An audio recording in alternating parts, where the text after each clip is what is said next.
Dahil ngayong araw wala akong pasok, eh, inasikaso ko muna yung mga bulate ko.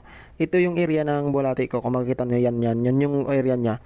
Diyan ko ilalagay yung mga ililipat ko mamaya sa kabila. Yan yung mga na-harvest ko na kanina, dyan din galing. So ipapakita ko yun mamaya. At ito naman yung isang area na pagkukunan ko at ililipat ko yung yung lupa doon sa nilagay ko kanina. Yan, yung mga sako na nakikita nyo, yan sila yung mga na-harvest ko din. Yan, ito kasi hindi sila makasurvive dyan yung bulate, kaya ililipat ko sa kabila.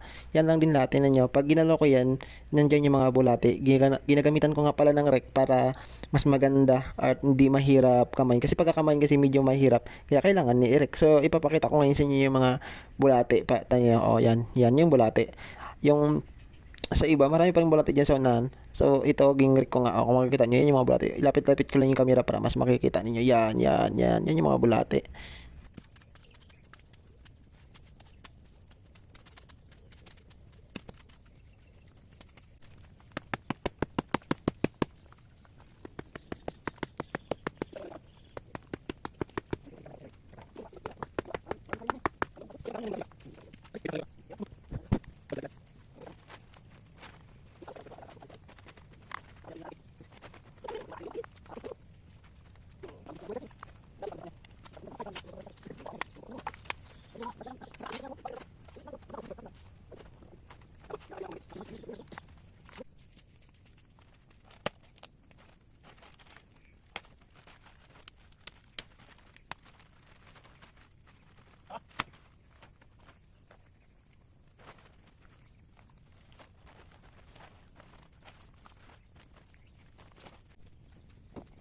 Sa akin lang gawin, ito susunod lang. Pwede sa